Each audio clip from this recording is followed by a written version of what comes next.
Millions of Canadians will be getting hundreds of dollars today from Ottawa. It's money promised in the federal budget and meant to help cover rising costs, especially with grocery bills. Any little bit of money in right now makes a difference for sure. I mean, I've been shopping so carefully and paying attention to prices for so long. Yeah, I think it'll make a good big help. Put it towards some bill. It will make a difference for a lot of people, especially in this neighborhood. So I think it's really important.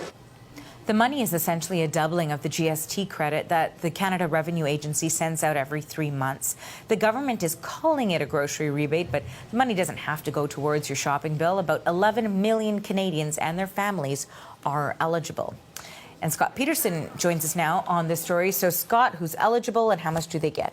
It depends on your income level, but generally, if you received the GST last time around, you're going to be eligible for this, and there's no reason to apply for anything. It'll all be done automatically. But let's take a look at the numbers, Arthi, as far as what people are entitled to out there. Starting with a single person with no children, $234 is the credit that you're eligible today, or to a maximum of $628 if you have 4 children, that is. Now, if you're married or common law, a little bit different, $306 is the minimum. If you have no children, up to a maximum of $628 with 4 children. And like I said, no need to apply for anything. Everything will be done automatically. And if you received a GST and an HST credit, this should be automatically credited to your account in the form of a direct deposit or a check by the Canada Revenue Agency. Also, this is geared towards households making less than $38,000 per year, or singles making less than $32,000. So that's the eligibility there. There is one slight catch, however. You have to have filed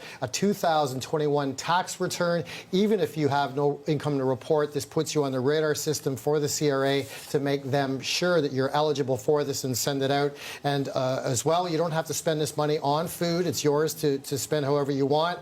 And the CRA will make a direct deposit or a check, like I said. And if you don't receive the money today, the CRA is asking for people to wait up to 10 days before inquiring with the CRA. No doubt that they're going to be busy with this. But this is, as you mentioned, 11 million Canadians are eligible for that. That's over a quarter of the Canadians that we have in the country. And this is expected to cost in the neighborhood of about $2.25 billion.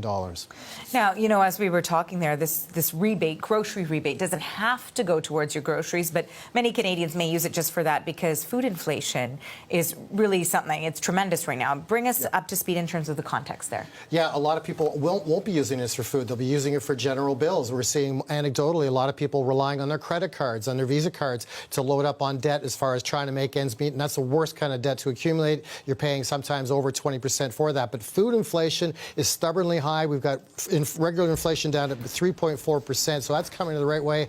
But the last read from Statistics Canada, Arthi, was 9%. That's almost triple the rate of inflation. Anybody doing the grocery shopping in the family knows for the last 2 years that's been the case, that we're seeing the grocery inflation way outpacing everything else. And so this is why we're going into more and more debt from all the latest statistics as far as people having to grapple with these rising food costs.